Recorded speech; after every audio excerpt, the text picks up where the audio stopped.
नमस्कार मित्रांनो, मी आता पिंपरी चिंचवड शहरातील ऑटो क्लस्टर या ठिकाणी निवडणूक प्रक्रियेसंदर्भात ज्या ज्या लोकांना हरकती आहेत, ऑब्जेक्शन्स आहेत, त्या संदर्भात इलेक्शन आयोगाने सुनावणी ठेवलेली आहे.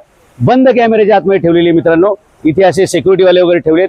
ज्या नागरिकांनी किंवा ज्या उमेदवारांनी हरकत घेतली त्यांनीच फक्त आतमध्ये यावं, अशा प्रकारच्यासाठी इथे पोलीस वगैरे सगळे तैनात केलेले आहेत. मला इलेक्शन कमिशनला असा प्रश्न विचारायचा आहे की एखाद्या पक्षाचा रजिस्टर राजकीय पक्षाचा अध्यक्ष एखाद्या ह्या इलेक्शन प्रोसेसमध्ये सहभागी होऊ शकत नाही, अशा प्रकारचा कोणता GR इलेक्शन कमिशनकडे आहे? मला असं सांगण्यात आलंय की इथे फक्त जे ऑब्जेक्शन घेतील त्यांनाच आतमध्ये सोडलं जाईल. मी इथे जे इलेक्शनचं काम बघतात अविनाश शिंदे त्यांना निरोप पाठवलेला आहे. ही प्रक्रिया जे बघतायत ते प्रवीण दराडे यांनाही निरोप पाठवलेला आहे. त्यांचं म्हणणं असं आहे की हे सगळी प्रक्रिया संपल्यानंतर आम्ही तुम्हाला भेटू.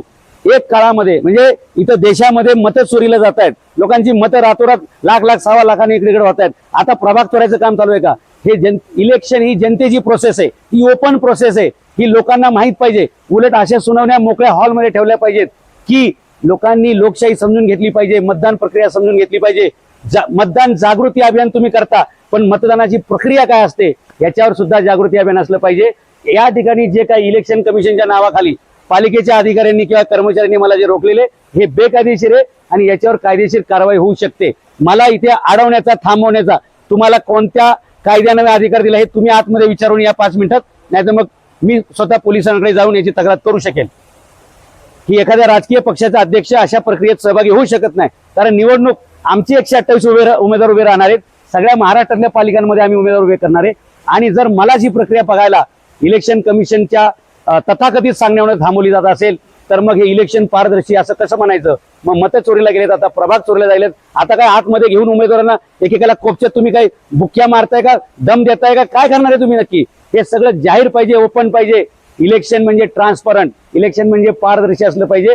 अशा प्रकारची दंडेलशाही दादागिरी चालणार नाही. मतचोरी, प्रभाग चोरी, वार्ड चोरी, एकाच सोसायटीतल्या अर्ध्या बिल्डिंग इकडे, अर्ध्या बिल्डिंग तिकडे, एक फ्लोर इकडे, एक फ्लोर तिकडे, असं कुठे विभाजन असतं का? सत्ताधाऱ्यांना फायदा व्हावा किंवा प्रस्थापित लोकांना संधी मिळावी अशा प्रकारच्या प्रभाग रचना होणार असतील आणि हरकत घेण्यासाठी जर सर्वसामान्य माणसांना पण संधी दिली जात नसेल तर बाकीचे काय? म्हणजे जे निवडणूक लढणार आहेत त्यांनीच हरकत घ्यायची असा कुठला कायदा आहे, कुठला नियम आहे? आणि ही जी काही मीटिंग होणार आहे या मीटिंगमध्ये ज्या ज्या नागरिकाला बघायचंय इलेक्शन प्रक्रिया कशी असते, प्रभाग रचना कशा बदलल्या जातात, प्रभाग रचनेवर हरकत कशी घेतली जाते आणि प्रभाग रचना कशी दुरुस्त करायची, हे सगळं जनतेला कळलं पाहिजे. याची जी प्रोसेस आहे त्यामुळे जे काही आतमध्ये चाललंय ते चुकीचं आहे. ज्या अधिकाऱ्याला मी आतमध्ये पाठवलं की त्या अधिकाऱ्याला बाहेर घेऊन या, तो आत गेला, तो या आतच राहिलेला.